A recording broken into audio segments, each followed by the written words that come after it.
ராத்திரி கூட்டி போய் டாக்டர்கிட்ட கேட்டேன், ஏன் டாக்டர் நைட்டு ஒரு வாரம் தூங்க மாட்டேங்கிறாரு, வரக்கூடாத வியாதி ஏதாவது வந்துருச்சா டாக்டர்னு. வீட்டுக்கு யாருமா வந்திருக்காருன்னு, என் தங்கச்சி வந்திருக்கா, அவளை அனுப்பு, அவன் தூங்கிடுவான். அன்னைக்கெல்லாம் நான் எங்க வீட்டுக்காரோட போயிட்டு இருக்கேன். உள்ள போகும்போது ஒருத்தர் மனைவிக்கு கொடை பிடிச்சு கூட்டிட்டு போனாரு. ஆக்சுவலி அந்த வேலையை என் புருஷன் தான் பார்த்துருக்கணும். அவ்வளவு வெயில். எங்க வீட்டுக்காரர் சொன்னேன், அங்க பாருங்க புருஷனா எப்படி இருக்கணும்னு அவரை பார்த்து தெரிஞ்சுக்கங்க. இவர் குடுன்னு ஓட்டாரு.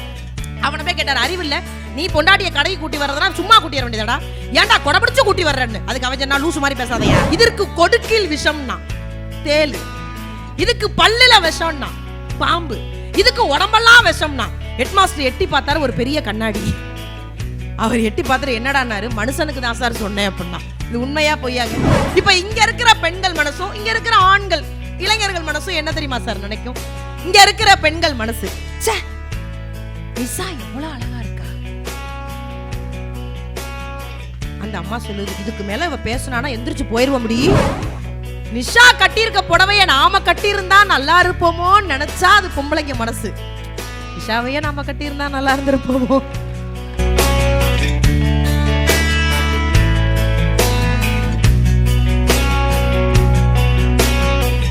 தஞ்சாவூர் அப்படின்னா நெல்லு விளையிற பூமின்னு சொல்லுவோம். விழுப்புரம்னா கரும்பு விளையிற பூமின்னு சொல்லுவோம். ஈரோடுனா மஞ்சள் விளையிற பூமின்னு சொல்லுவோம். சிவகங்கைனாலே வீரம் விளையிற பூமின்னு தாங்க இன்ன வரைக்கும் சொல்லிக்கிட்டு இருக்கோம். விளைஞ்ச பூமின்னு சொல்லவே மாட்டோம், விளையிற பூமின்னு தான் சொல்லுவோம். ஏன்னா இன்னமும் அப்படியே தான் இருக்கும். தன்னை நேசிக்காமல் மண்ணை நேசித்தவர்கள் அதிகமாக இருந்த மண் சிவகங்கை மண். அதனாலதான் இன்னைக்கும் எங்க திரும்பினாலும் அந்த பாசமும் அன்பும் நிறைஞ்சு கிடக்கிற மண் இது. புத்தக திருவிழா அப்படின்னோட எனக்கு ஒரு பெரிய சந்தோஷம். ஏன்னா நான் நிறைய இடங்கள்ல சொல்றேன், நிறைய மேடைகளில் பேசும்போதெல்லாம் ஒரு சந்தோஷத்தை விட, இன்னைக்கு உள்ள நுழைஞ்ச உடனே மேடைக்கு கூப்பிட்டாங்க. நான் சொன்னேன், இல்லை மேடைக்கு நான் வரல, முதல்ல நான் புத்தகங்கள் எல்லாம் பார்த்துட்டு வந்துடுறேன்னு சொல்லி குடுகுடுன்னு ஓடனேங்க. தம்மா துண்டு பையன் என்னை மேலேங்கிலே ஒரு வாட்டி பார்த்தான். அவன் என்ன கடுப்புல இருந்தானோ, விறுவிறுன்னு அவங்க அம்மாவை போய் கூப்பிட்டான். அம்மா அறந்தாங்கி நிஷா, அவன் தான் பேர் வச்சான். எனக்கு பெருத்த அவமானம் இருந்தாலும் மனசை தேத்திக்கிட்டேன். அழுதான் மேக்கப் போயிடும், அதனால கொஞ்சம் அமைதியா இருந்தேன். அந்த அம்மா, அடே அப்பா இவங்க வேற ஆள்ரா, அறந்தாங்கி நிஷாமா டிவியில கலரா இருந்தாங்க கன்றாவி அப்படின்ட்டு அந்த அம்மா போயிருச்சு. அப்புறம் நானும் அந்த பையலை கூப்பிட்டு கேட்டேன், தம்பி அது கலர் டிவி, இது பிளாக் அண்ட் ஒயிட்டு, முடிஞ்சா பாருங்க, முடியலன்னா போயிருங்க அந்த பக்கம், ஏன்டா அப்படி உசுரை வாங்குறீங்கன்னு. இது உள்ள நுழைஞ்சு எல்லா புத்தகங்களையும் அப்படியே ஒரு வரிசையாக பார்த்துட்டு வந்தேங்க. ரொம்ப மன நிறைவாக இருந்தது. உங்களுக்குமே அந்த மன நிறைவு இருக்கும். ஒரு புத்தக திருவிழாவில் உட்காந்து ரசிக்கிற ரசிகர்கள் எங்களை பொறுத்த வரைக்கும் பெரிய விஷயம் எங்களுக்கு. ஏன்னா நீங்கள்லாம் வருவீங்க, சில இடங்கள்ல இந்த ஐயா சொன்ன மாதிரி தான், ரசிக்கிறதுங்கிறது சுட்டுப்பட்டா கூட வராது சில பேருக்கு. அதில் நாளாக சில ஊரில் பேசி அவங்க காலில் விழுந்து கைத்தட்டுங்கலாம் கெஞ்சி வந்திருக்கேன். ஏன்னா இப்போ பேசும்போது பேச்சாளர்களுக்கு எது தெரியுமா சார் சந்தோஷம்? நீங்கள் கொடுக்குற 1,00,000 ரூபாய் பேமெண்ட்டுக்காக நாங்கள் வரல. அவர் பார்க்குறாரு, உனக்கு 50 பேமெண்ட்டா ஐயா, ஒரு 1500 கொடுக்க மாட்டீங்களா? இந்த காசுக்காகவா சார் பேச வந்திருக்கோம்? அறந்தாங்கி நிஷா சிவகங்கைக்கு காசுக்காகவா பேச வந்திருக்கேன்? அதுக்காக மேடம் கொடுக்காம இருக்க மாட்டாங்கல்ல. பேசி முடிச்சோன்னா 42 புக்கை கையில் கொடுத்து அனுப்பிச்சிடாதீங்க. காலையில் என் மாமியா வாசல்லே உட்காந்துருக்கும். கொரோனாவில் தப்பிச்ச ஒரே கிழவி என் மாமியா மட்டும்தான் சார். அந்த தெருவிலே தப்பிச்சிருச்சு சார். அது உண்மையிலேயே சொல்கிறேங்க. காசு பணம் எனக்கு மட்டும் இல்லை, நீங்கள் எல்லா பேச்சாளர்களையுமே எடுத்துக்கோங்களேன். நீங்கள் கொடுக்குற காசு பணங்கிறது நாளைக்கு காலையில் நாங்கள் ஒரு கணக்கு போட்டிருப்போம், அது செலவாகி போயிடும். ஆனால் என் வாழ்நாள் முழுவதும் சிவகங்கையில் புத்தக திருவிழாவில் இதுவரைக்கும் எனக்கு கிடைக்காத கைத்தட்டும் பாராட்டும் கிடைச்சிச்சுன்னு அந்த ஒரு சந்தோஷம் இருக்குல்ல, அது இங்கே மேடையில் இருக்கிறவங்களாம் மிகப்பெரியவங்க. நீங்கள் அதை விட மிகப்பெரியவங்க. எத்தனையோ புத்தகங்கள் நான் இப்போ தான் தத்துக்குட்டிங்கய்யா. நான் ரொம்ப உண்மையை சொல்லணும்னா இதுதான் என்னுடைய 2வது புத்தக திருவிழா பேச்சு. நான் ஒரே ஒரு முறை தான் ஒரு புத்தக திருவிழாவில் பேசியிருக்கேன்.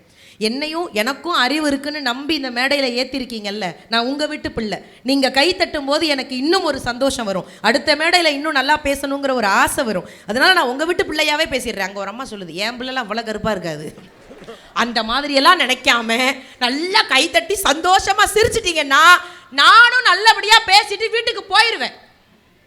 யாரெல்லாம் நான் பேசும்போது உருன்னு உங்க மாமியார் மாமனாரை பார்க்குற மாதிரி என்னை பார்த்தீங்கன்னா வீட்டுக்கு போகும்போது என் ஆதார் கார்டு ஜெராக்ஸா உங்கள்கிட்ட கொடுத்துட்டு போயிடுவேன். ஆதார் கார்டில் ஐஸ்வர்யா ராயே பேய் மாதிரி தான் இருக்கும். நான்லாம் எப்படி இருப்பேன் நீங்களே தெரிஞ்சு முடிவு பண்ணிக்கோங்க.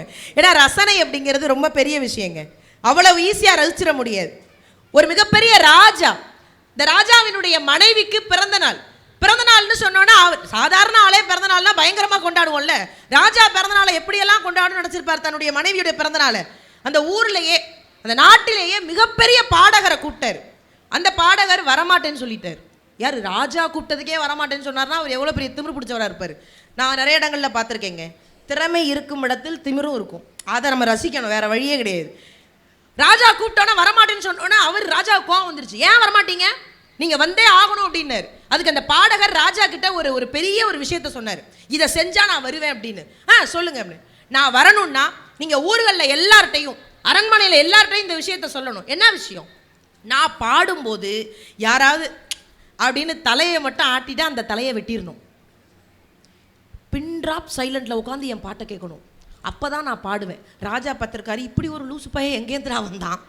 சரி வேற வழி இல்லை, மிகப்பெரிய பாடகர், நம்ம மனைவியினுடைய பிறந்தநாளை கோலாகலமாக கொண்டாண்டுமேனு மத்தியானம் தடபடலாக விருந்து நடக்குது. ஊர்களில் முரசு கொட்டுறாங்க. இது மாதிரி ஒரு பாட்டு கச்சேரி நடக்க போகுது. ஆனால் இந்த மாதிரி ஒரு விஷயமும் நடக்க போகுது அப்படின்னு சொன்னோன்னா பாதி பேர் வரலங்க. பாதி பேர் என்ன, 3/4 பேர் வரல. ஒரு 100-150 பேர் வந்திருக்காங்க. அரசவையில் வேற வழியே இல்லாமல் மந்திரி பக்கத்தில் இருக்கவங்க எல்லாரும் வேற வழி இல்லாமல் நிற்கிறாங்க. பாடகர் பாட ஆரம்பிச்சாருங்க. ஒருத்தன் தலையை அசைக்கணுமே, தும்முனா கூட அவ்வளோதான், ஏன்னா மொத்தமாக போயிருமே. அவரும் பாட ஆரம்பிச்சாரு. பாடிக்கிட்டே இருந்தார்ல. ஒரு இடத்துல ராணி ஆகாட்டாங்க. ராஜா முடிஞ்சிச்சு, நம்ம அடுத்த ராணியை தேட வேண்டிய நேரம் வந்துருச்சு. மொத்தமும் போச்சு. ராஜாவுக்கு படபடன் ஆயிடுச்சு. சுத்தி இருந்த அரசவையில் இருந்த எல்லாருமே, ஊரே பதறிடுச்சு. அதுவும் பிறந்த நாள், அதுவுமா ராணி தலை துண்டிக்க போதேன்னு வருத்தப்படும் போது அந்த பாடகர் பாடிக்கிடி முடிச்சு எல்லாம் முடிச்சுட்டு கிளம்பி போகும்போது ராஜா கேட்டாராம், ராணி தலையசைச்சிட்டாங்க, நான் வர்றேன்னு சொன்னோன்னா நீங்கள் என்ன பண்ணியிருப்பீங்க? ஊரே கூப்பிட்டுருப்பீங்க. பாட்டுனா என்னன்னே தெரியாமல் ஏகப்பட்ட பேர் வந்து உட்காந்து என் உயிரை எடுத்திருப்பாங்க. தலையே போயிரும்னு தெரிஞ்சு வந்து உட்காந்து ரசிச்சாங்கல்ல, இவங்க தான் என்னுடைய உண்மையான ரசிகர்கள். இந்த ரசனைக்கு தான் நான் பாடினேன்னு சொன்னார். அதே மாதிரி சிரிச்சா போயிருங்கன்னு சொன்னால் யாரும் போக மாட்டீங்க. நாங்கள் பேசும்போது நீங்கள் எங்கே சிரிக்க போறீங்க? ஆனால் ரசிகர்கள் ஒவ்வொரு விதங்க. என்ன நடந்தாலும் அந்த தலைவனுக்கு அந்த கலைஞனுக்காக ஒரு கூட்டம் வரும்ல. எனக்கு தெரிஞ்சு நீங்கள்லாம் இங்கே வந்து உட்காந்துருக்கீங்கன்னா ஏதோ அறந்தாங்கி நிஷாக்காகவோ மற்ற யார் புத்தகத்திற்கு நீங்கள் ஒரு மிகப்பெரிய ரசிகன். இந்த இடத்துல நீங்கள் வந்து உட்கார்றதுக்கு காரணம் புத்தகத்தினுடைய காதலனாக காதலியாக வந்து உட்காந்துருக்கீங்க. அதுவே ஒரு பெரிய சந்தோஷங்க. எனக்கு ஒரு பெரிய ஆச்சரியம் என்னன்னா, நிறைய குழந்தைங்க வந்து உட்காந்துருக்கீங்க. ஏகப்பட்ட குழந்தைங்க சார். இப்போ நம்முடைய தமிழக அரசு இந்த புத்தக திருவிழாவெல்லாம் ஏன் தெரியுமா நிறைய இடங்கள்ல நடத்துறாங்க? எல்லா செல்வமும் நம்ம விட்டு போயிருங்க. பேரரசு கூட சிற்றரசா மாறுறதுக்கு வாய்ப்பு இருக்கு, பணம் காசு போறதுக்கு வாய்ப்பு இருக்கு. ஆனால் இந்த உலகத்திலேயே என்ன அழிவு வந்தாலும் நம்மளை விட்டு போகாத ஒரே செல்வம் கல்வி செல்வம், படிப்பு செல்வம் மட்டும்தான். அதை நான் உள்ள பார்க்கும் போது ஏகப்பட்ட குட்டி குட்டி குழந்தைங்க சார். எனக்கு ஆச்சரியமா இருக்கு, குழந்தைங்க புத்தகத்தை அவ்வளவு நேசிக்கிறாங்க. இது ஒரு பெரிய சந்தோஷம் தானே. ஏன்னா இன்னைக்கு இவங்களை நம்பவே முடியல மேடம். யாரெல்லாம் இங்கே பெற்றோர்கள்ட்ட கேட்குறேன், நேர்மையாக பதில் சொல்லுங்க. இந்த கொரோனா வந்தப்ப கொரோனாவை கூட வீட்டுக்கு அனுப்புங்கடா, தயவு செஞ்சு பள்ளிக்கூடத்தை திறங்கடா. கேட்ட பெற்றோர்கள் மட்டும் கை தூக்குங்க. முதல்ல நான் தூக்குறேன் சார். மேய்க்க முடியல சார். என் பையன்லாம் இந்த 2 வருஷத்தில் 25 டியூப்லைட்டை உடைச்சிட்டான் மேடம். அவன் உடைக்காத ஒரே டியூப்லைட்டு என் புருஷன் மட்டும்தான் மேடம். எல்லாத்தையும் உடைச்சிட்டான் மேடம். இவங்களை வச்சு மேய்க்கவே முடியலங்க. இந்த 2 வருஷம் தான் தெரிஞ்சு டீச்சரோட அருமையே என்னன்னு. அதில் வித்தியாசமான பிள்ளைகள்லாம் நம்ம வீட்டில் நிறைய இருக்கும். நம்ம நினச்சிட்டு போல நாம தான் அறிவாளி, நாம தான் புத்திசாலின்னு. உண்மையில நம்மளை விட புத்திசாலி நம்ம பெற்ற பிள்ளைங்க தான். வீட்டில் எல்லாத்துக்கு தான் தெரியும். இந்த பேரண்ட்ஸ் மீட்டிங்னு ஒன்று நடக்கும் சார். பேரண்ட்ஸ் மீட்டிங் நடக்கும்போது அவன் ஜாலியாக இருப்பான், ஏன்னா அவன் தான் எல்லாம் பண்ணிடுவானே. நாம் போய் கை கட்டி நிற்போம்ல, அது மாதிரி ஒரு கொடுமை இந்த உலகத்தில் எதுவுமே இல்லை. நான்லாம் போய் அந்த பள்ளிக்கூடத்து வாசலில் நிற்பேங்க, என்ன நடக்கும்னே தெரியாமல் நிற்பேன். அன்றைக்கெல்லாம் ஒருத்தர் நேராக ஸ்கூலுக்கே போயிருக்காரு. சார் என் பிள்ளை எப்படி படிக்கிறான்? சூப்பராக படிக்கிறான். ரமேஷ் தாரா உன் பிள்ளை பேர்? பிரித்து எடுக்கிறான்யா. உன் பிள்ளை பெரிய அரசியல்வாதியாக வருவான். எப்படி சார் சொல்கிறீங்க? என்ன கேள்வி கேட்டாலும் நெஞ்சு வலிக்குதுன்னு படுத்துடுறான்டா. எங்கேந்திரா கூட்டிகிட்டு வந்த அவனை? இன்டர்வல் பீரியடில் சேரை தூக்கிட்டு போயிட்டு வர்றான். கண்டிப்பாக வந்துடுவான். இன்னொருத்தர் போயிருக்கார். சார் என் பிள்ளை, அடே அப்பா உன் பிள்ளை பெரிய டாக்டர். எப்படி சார்? கடைசி வரைக்கும் என்ன எழுதுறான்னு ஒரு மண்ணு விளங்கலை. லென்ஸ் வச்சு தேடிக்கிட்டு இருக்கேன். இவெல்லாம் எங்கே? அதில் இந்த பசங்கள்கிட்டலாம் வித்தியாசமான குணம் நிறையா இருக்கும் சார். நாங்கள்லாம் ஸ்கூல் படிக்கும்போதுன்னொன்னே ஏதோ 1952 நினச்சிடாதீங்க. எனக்கு இப்போ தான் 18 வயசு ஆகுது. சரி விடுங்க, ஒரு 20. நான் பள்ளிக்கூடத்தில் படிக்கும் போதெல்லாம் சார், நாங்கள் இது எல்லா அனுபவம், இங்கே யாரெல்லாம் அரசு பள்ளியில் படித்தவங்க இருக்கீங்க பா? எல்லாரும் அப்பா நம்மெல்லாம் ஒரே இனம். நிஜமா என்ன தெரியுமா சந்தோஷம்? அரசு பள்ளியில் படித்த மாதிரி ஒரு சந்தோஷம் இந்த உலகத்தில் எதுவுமே கிடையாது சார். நான் இது உண்மைனா மட்டும் கைத்தட்டுங்க. வாழ்க்கை பாடத்தையும் சேர்த்து படித்த ஒரே இடம் அரசு பள்ளி மட்டும்தான் சார். அடி வாங்கி என்ன அடி வாங்கி படிச்சிருப்போம் நம்மெல்லாம். அதில் நான் படித்த பள்ளியெல்லாம் நாங்கள் படிக்க போகும்போது நிறைய ஸ்ட்ரிக்ட். இந்த காதை தொடணும், அவங்க கேட்குற கேள்விக்கெல்லாம் பதில் சொல்லணும், ஏகப்பட்ட விஷயம் இருந்தது. எங்கள் அப்பாலாம் என்னை தரதரன்னு இழுத்துட்டு போனார். எங்கள் அப்பா எப்படியாவது என்னை நல்லபடியாக படிக்க வச்சிடணும்னு ஒரு பெரிய ஆசை. கொண்டு போய் பள்ளிக்கூடத்தில் விடும்போது நான்லாம் தேமி அழுதேன். 1 மாதம் அழுதேன், பள்ளிக்கூடம் போக மாட்டேன்னு. அதெல்லாம் அப்போ. இப்போ அப்பா அழுதுகிட்டே போகிறாரு. டீச்சரை ஒன்றும் பண்ணிடாதடா, பாவுண்டா. அதுக்கு அவன் அதெல்லாம் அது நடந்துக்கிறத பொறுத்து இருக்குது. என் லைனில் கிராஸ் பண்ணால் நான் என் வேலையை காட்டிடுவேன். இவங்க 2 பேரும் கிளாஸில் பேசிக்கிறாங்க. ஏன் மச்சான் ஹோம்ஒர்க் எழுதுனா மிஸ் அடிக்குமா? எது எல்கேஜி? அதுக்கு இது யூகேஜி சொல்லுது, நம்மளை அடித்தா மிஸ்ஸை ஜெயிலில் போட்டுருவாங்கடா. இதை 2ஐயும் கொளுத்தணும் சார். முடியலை சார் இவங்களை வச்சுக்கிட்டு. நான் சொல்கிறேங்க, நான் அரசு பள்ளியில் படித்தேன். நான் படிக்கும் போது எனக்கு இருந்த சந்தோஷம் என்ன தெரியுமா? காலையில் 9:30 மணிக்கு ஸ்கூலு, 9 மணிக்கு போய் ஸ்கூலுக்கு போவோம் சார். ப்ரேயர் நடக்கும். அந்த வெட்ட வெளியில் நிற்போம், அப்படி நிற்போம், கைகாலெலாம் அப்படியே கொதிக்கும். அப்படி தான் சார் கருத்து போனேன்னு வச்சுக்கோங்களேன். அப்படியே வெயிலில் நின்று ப்ரேயர் முடிஞ்சு உள்ளே போவோம் சார். கிளாஸ் ஆரம்பிப்பாங்க. டே அப்பா, என்னாலாம் அடி வாங்குறதுக்குனே நேர்ந்து விட்டாளுன்னா. எங்கள் பிடி டீச்சர்லாம் என்னை பார்க்கும் போதெல்லாம் அடிப்பாங்க. அதில் ரோசி மிஸ்ஸுன்னு ஒரு மிஸ் இருப்பாங்க. வாழ்க்கையில் மறக்கவே முடியாது அவங்கள. அவங்க ஒரு வித்தியாசமான அணுகுமுறை அணுகுவாங்க எங்ககிட்டலாம். என்ன அணுகுமுறைனா, அடிக்க மாட்டாங்க. இந்த அனுபவம் நிறைய பேருக்கு இருக்கும். இடுப்பை கிள்ளுவாங்க. இப்படியே கிள்ளும் போது நாங்கள் ஒரு 10 பேர் மாட்டுவோம். அந்த 10 பேர் யாருன்னா கடைசி பெஞ்சு சார். வாழ்க்கையில் ஃபஸ்ட்டு பெஞ்சுக்கும் கடைசி பெஞ்சுக்கும் நிறைய வித்தியாசம் இருக்குது சார். பெஞ்சில் உட்காந்துருக்கிறவன் வாத்தியார் சொல்கிற ஜோக்குக்கு கேட்டு சிரிப்பான். கடைசி பெஞ்சில் இருக்கிறவன் வாத்தியாரையே ஜோக்கான்னு நினச்சி சிரிச்சுக்கிட்டு இருப்பான். ஆனால் ஒன்று மட்டும் சொல்கிறேங்க, இங்கே ஆசிரியர்கள் இருந்தீங்கன்னா நீங்கள் தைரியமாக இருக்கலாம். என்ன காரணம் தெரியுமா? இந்த பெஞ்சில் இருக்கிறவனை நம்பாதீங்க சார், கடைசி பெஞ்சில் இருக்கிற எங்களை மாதிரி ஆளை நம்புங்க. ஏன் தெரியுமா? பெஞ்செல்லாம் படித்து அமெரிக்கா போயிடும். கடைசி பெஞ்சு கடைசி வரைக்கும் சிவகங்கை சுற்றிக்கிட்டே இருக்கும். நீங்கள் எந்த பக்கம் திரும்பினாலும் சார் சார் சார்மா சார், நன்றி மறக்க மாட்டோம் சார் நாங்கள் என்றைக்குமே உங்கள் மேலே.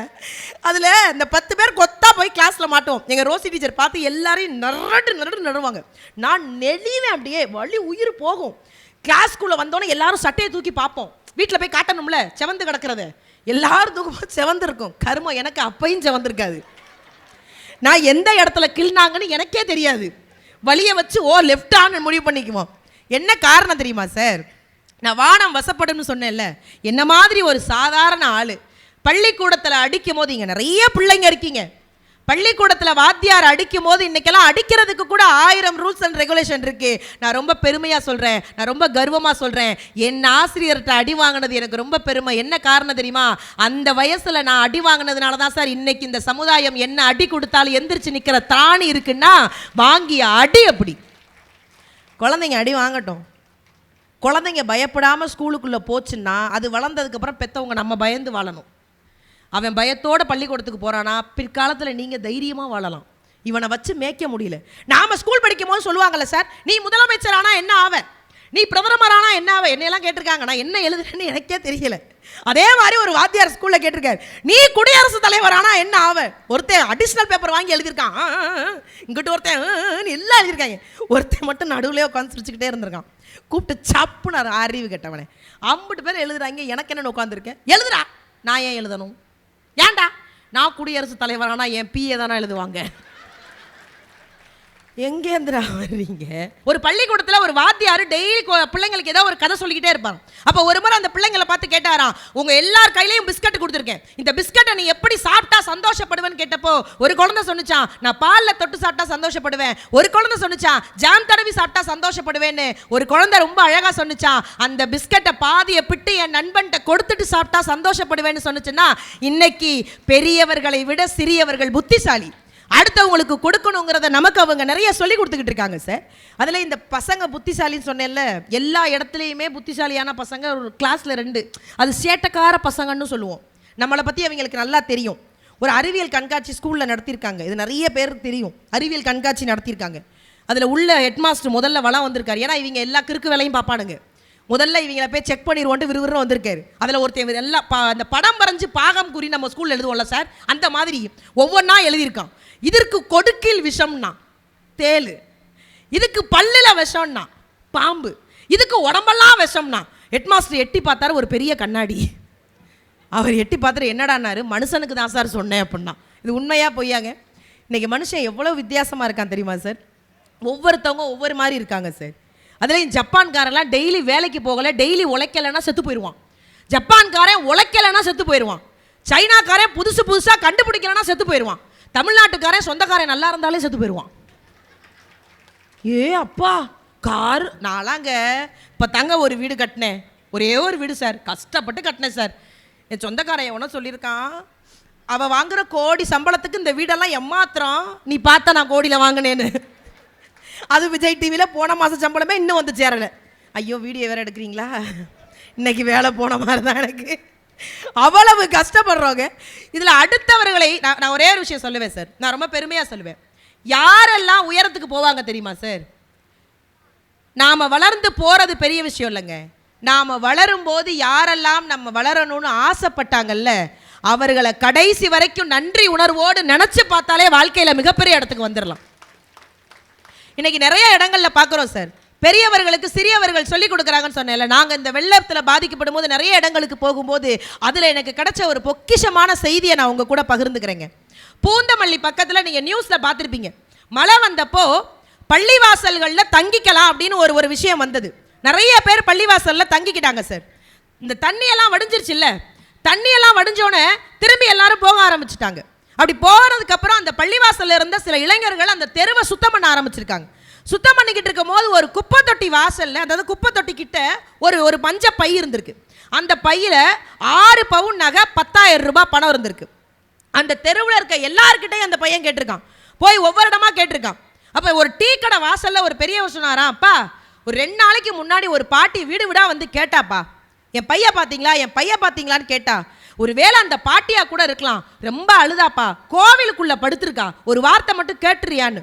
இவன் விறுவிறுன்னு கோயிலுக்குள்ளே ஓடி போய் அந்த பாட்டிக்கிட்ட அந்த மஞ்சள் பையை நீட்டி, இது உன்னோடதா அப்படின்னு கேட்டான்.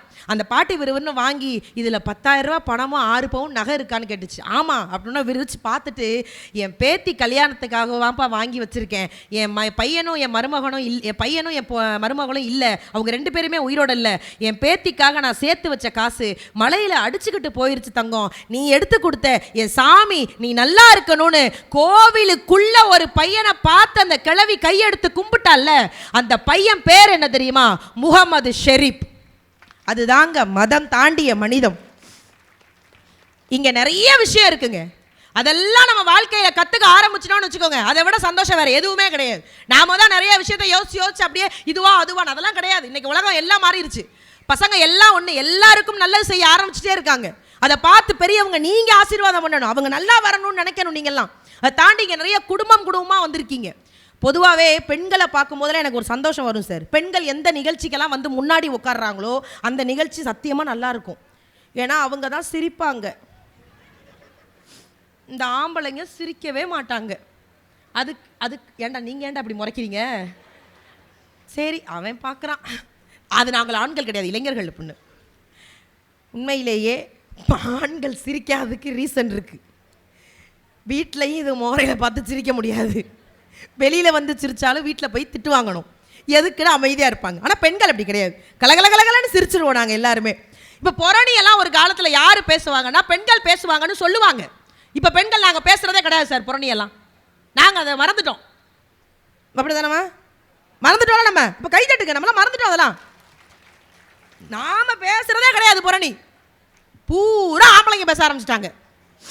என்ன அடி அடிக்கிறா மச்சான், நேற்று அவங்க அப்பா வந்திருக்காரு 3 கிலோ கறிடா, என் மச்சான் 3 கிலோவே தின்ட்டான்டா அவன். இப்போ ஆண்கள் தான் நிறைய புரணி பேசுகிறாங்க. இப்போ இங்கே இருக்கிற பெண்கள் மனசும் இங்கே இருக்கிற ஆண்கள் இளைஞர்கள் மனசும் என்ன தெரியுமா சார் நினைக்கும்? இங்கே இருக்கிற பெண்கள் மனசு, ச்சே நிசா எவ்வளோ அழகா இருக்கா. அந்த அம்மா சொல்லுது, இதுக்கு மேலே இவ பேசினானா எந்திரிச்சு போயிடுவோம். முடி எம்பிட்டு போய் பேசுகிறா பாரு கருவாச்சி. நிசா எவ்வளோ அழகா இருக்கா, அவ கட்டியிருக்க புடவை எவ்வளோ அழகா இருக்கு. மிஞ்சி மிஞ்சி போனால் தானே பேசுவோம். இந்த தோடு எங்கக்கா வாங்கினேன், இந்த செயின் எங்கக்கா வாங்கினேன். நிஷா கட்டியிருக்க புடவையை நாம கட்டியிருந்தா நல்லா இருப்போமோன்னு நினச்சா அது பொம்பளைங்க மனசு. நிஷாவையே நாம் கட்டியிருந்தா நல்லா இருந்திருப்போமோ. ஆனால் உண்மையிலே என்ன தெரியுமா சார், எங்களை மாதிரி பெண்களுக்கெல்லாம் பாண்டியன் ஸ்டோரில் வர்ற மூர்த்தி மாமா மாதிரி புருஷன் வேணும்னு ஆசை. வர்றது பூரா பாக்கியலட்சுமி கோபியாக இருக்கு. அதுகளை வச்சு சமாளிக்க முடியல. அன்னைக்கெல்லாம் எங்கள் வீட்டில் சார் ஒரு வாரம் எங்கள் வீட்டுக்காரர் நைட்டு தூங்க மாட்டுறாரு. டெய்லி நைட் எழுந்து உட்காந்துக்கிறாரு. எனக்கு பயம், வரக்கூடாத வியாதி எதுவும் வந்துருச்சு போல இருக்கு. என்ன அடித்தாலும் நமக்கு புருஷன் வேணும் இல்லைக்கா. விறுவிறுன்னு ஆஸ்பத்திரி கூட்டி போய் டாக்டர்கிட்ட கேட்டேன், ஏன் டாக்டர் நைட்டு ஒரு வாரம் தூங்க மாட்டேங்கிறாரு, வரக்கூடாத வியாதி ஏதாவது வந்துருச்சா டாக்டர்னு. வீட்டுக்கு யாருமா வந்திருக்காருன்னு, என் தங்கச்சி வந்திருக்கா, அவளை அனுப்பு, அவன் தூங்கிடுவான். வில்லங்கத்தை வீட்டில் வச்சுக்கிட்டு நீ என்னன்னு அநியாயம் பண்ணிக்கிட்டு இருக்க. அதுலேயும் இங்கே குடும்பமாக வந்திருக்கோம் சார். பெரிய சந்தோஷம் என்ன தெரியுமா, நம்ம வெளியில் தான் சந்தோஷம் இருக்குதுன்னு நினைப்போம்ல, அதெல்லாம் ஒன்றுமே கிடையாது. வீட்டில் அவ்வளவு சந்தோஷம் இருக்குது. இங்கே இருக்கிற ஆண்கள்கிட்ட கேட்குறேன், இது வரைக்கும் என் மனைவி சமைச்சதை நான் பாராட்டாமல் இருந்ததே இல்லைம்மா. டெய்லி பாராட்டுவேன். டெய்லி கூட வேணாம் சார், வாரத்துக்கு ஒரு வாட்டியாவது பாராட்டுவேன்னு சொல்கிற ஆண்கள் மட்டும் கை தூக்குங்க. அங்கே ஒருத்தர் தூக்கிட்டு பொண்டாட்டியை பார்த்துட்டு இறக்கிட்டாரு. ஆனால் இவ்வளவு மோசம். நான் சிவகங்கையை ரொம்ப எதிர்பார்த்தேங்க.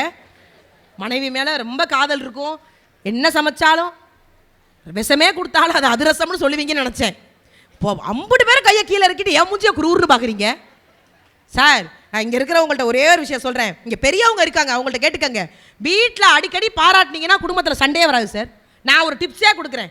நாளைக்கு காலையில் எல்லாரும் வேலைக்கு போகும்போது வாசப்படி வரைக்கும் வந்து நின்று உங்கள் பொண்டாட்டி போயிட்டு வாங்க மாமான்னு சொல்லுவாங்க. சொல்லுவீங்களா முதல்ல? நீங்கள் நைட்டியை போட்டு உள்ள நாடகம் பார்க்க வேண்டியது.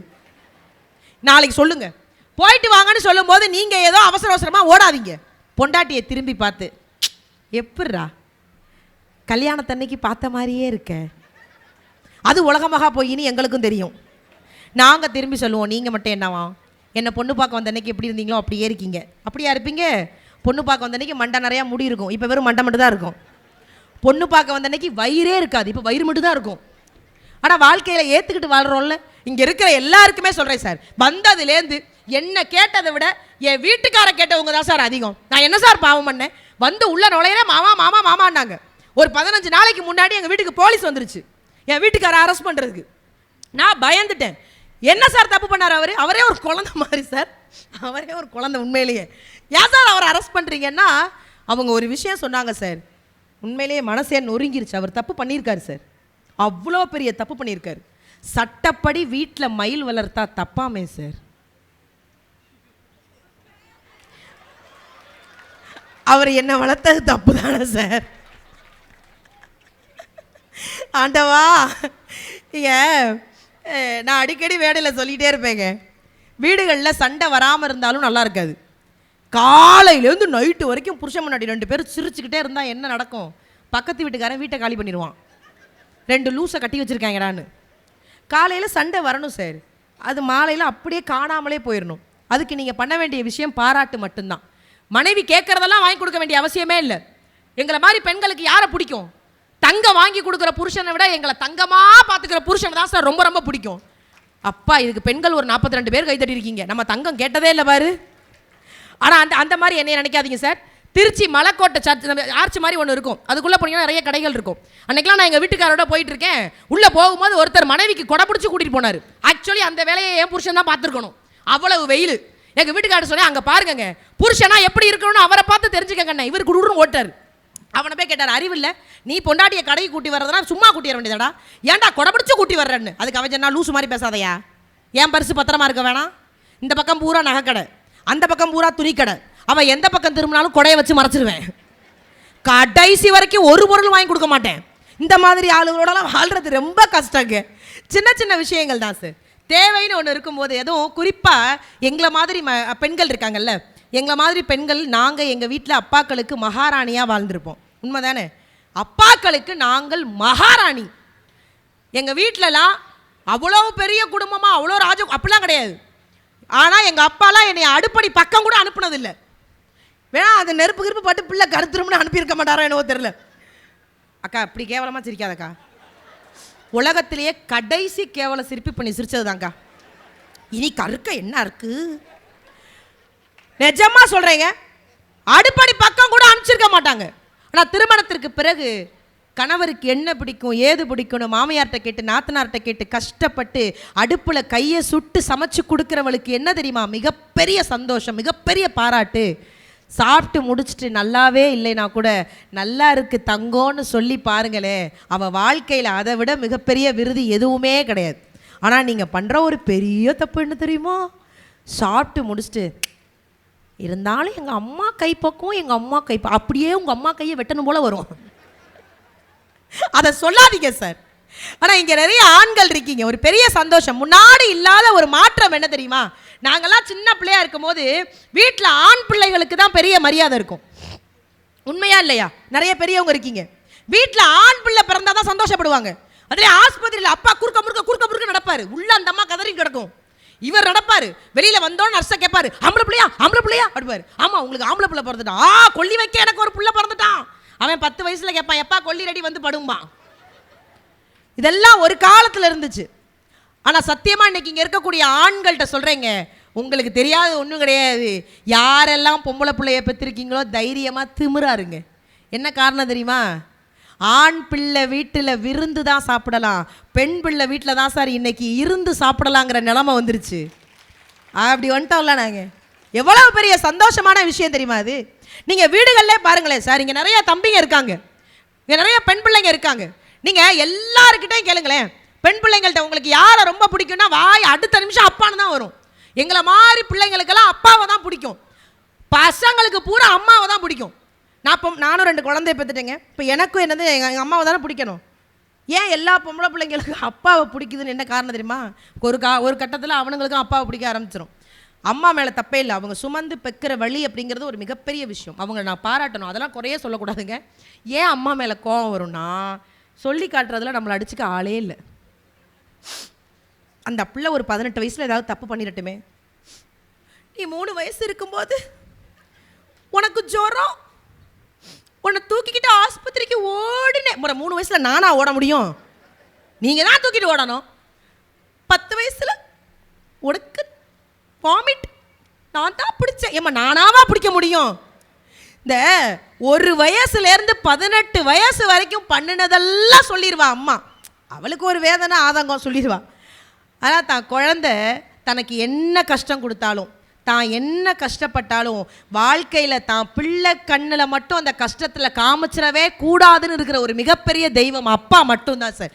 அதுக்கு மாற்று கருத்து எதுவுமே கிடையாது, ஒன்றுமே கிடையாது. அதனால தான் எல்லா பொம்பளை பிள்ளைங்களும் அப்பா பக்கம் சேர்ந்துருவோம். நம்மெல்லாம் இந்த பசங்களுக்கு ஏன் தெரியுமா அம்மாவை ரொம்ப பிடிக்கும், அப்பா கிட்டேருந்து ஏமாற்றி காசு வாங்கி கொடுக்குறது பூரா நம்ம தான். அதில் இந்த ஸ்கூல்லேருந்து பையன் வந்துட்டானான்னு கேட்பாரு, பையன் வந்துட்டானா, வந்திருக்கவே மாட்டான். உடனே அம்மா சொல்லுவா, இப்போ தாங்க வந்துட்டு போகிறான் அப்படின்னு. இந்த வேலையெல்லாம் நம்ம தாங்க பார்ப்போம். ஆனால் வாழ்க்கையில் மிகப்பெரிய சந்தோஷம், இன்றைக்கி ஒரு மிகப்பெரிய மாற்றம் வந்ததுக்கு காரணம் என்ன தெரியுமா சார், பெண் பிள்ளைங்க நிறைய படிக்க ஆரம்பிச்சிட்டாங்க, பெண் பிள்ளைங்க நிறைய விஷயங்கள் சாதிக்க ஆரம்பிச்சிட்டாங்க.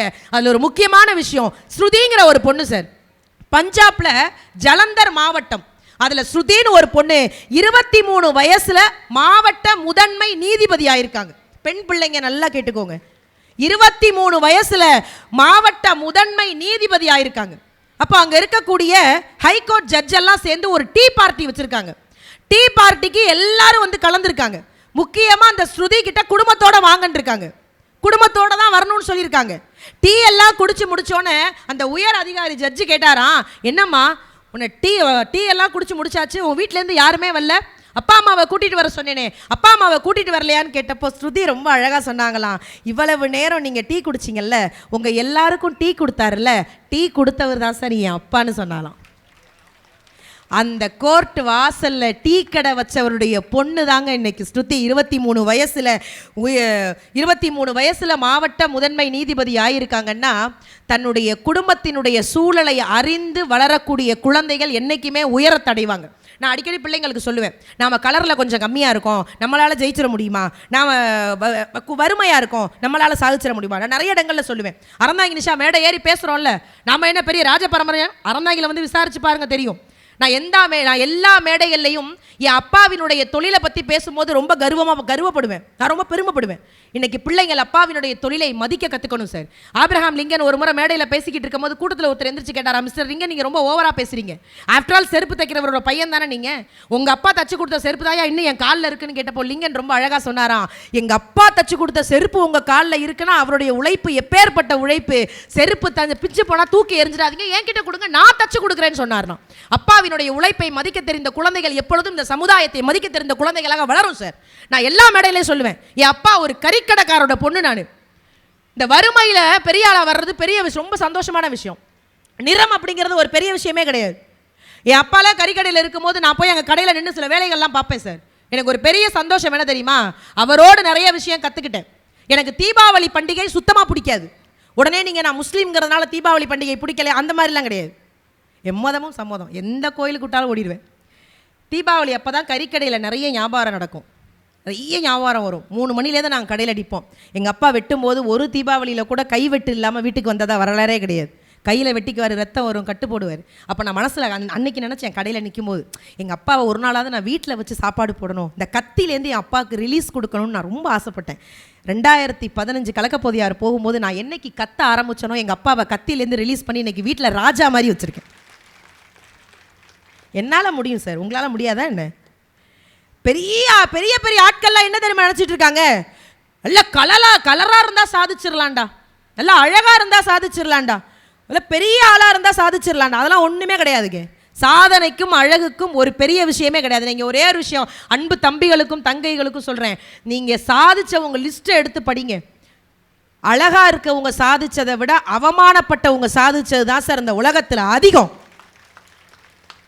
நம்மளை கீழே போட்டு தள்ளியிருப்பாங்கல்ல, நம்மளை மிதிச்சிருப்பான்ல, அவன் தான் சார் உண்மையிலே இந்த உலகத்தில் அதிகமாக சாதிச்சிருப்பான். நம்ம பள்ளிக்கூடத்தில் படிக்கும்போது அடிக்கடி வாத்தியார் ஒரு வார்த்தை சொல்லுவார். அதை எங்கள் வீட்டுக்காரர் ஒரு தடவை சிரிச்சுக்கிட்டே சொன்னார். அப்போவே எங்கள் வாத்தியார் சொன்னார்டி, என்ன சொன்னார், நீ எல்லாம் கழுத மேய்க்க தான் லாய்க்குன்னாரு, இந்தா மேய்ச்சிக்கிட்டு இருக்கேன்ல அப்படின்னாரு. இது நானுமே எங்கள் பள்ளியிலையும் சொல்லுவாங்க. அதே மாதிரி ஒருத்தருக்கு ஸ்கூலில் சொல்லியிருக்காங்க, நீ மாடு மேய்க்க தாண்டா லாய்க்கு, நீ எல்லாம் மாடு தான் மேய்ப்ப, நீ எல்லாம் படித்து உருப்பிட மாட்டேன். அந்த மனுஷன் பெரிய ஆளாகி ஒரு மிகப்பெரிய நிறுவனத்தில் உட்காரும் போது இந்த விஷயத்தை பதிவு பண்ணுறாரு. என் வாத்தியார் நான் மாடு மேய்க்க தான் லாய்க்குன்னு சொன்னார். ஆமாம், நான் இன்னைக்கு மாடு தான் மேய்க்கிறேன், ஒரு மாடு இல்லை 4 லட்சம் மாடு மேய்க்கிறேன்னு சொன்னாருன்னா ஆரோக்கியா பால் நிறுவனத்தினுடைய உரிமையாளர் சந்திரமோகன் அவர்கள்.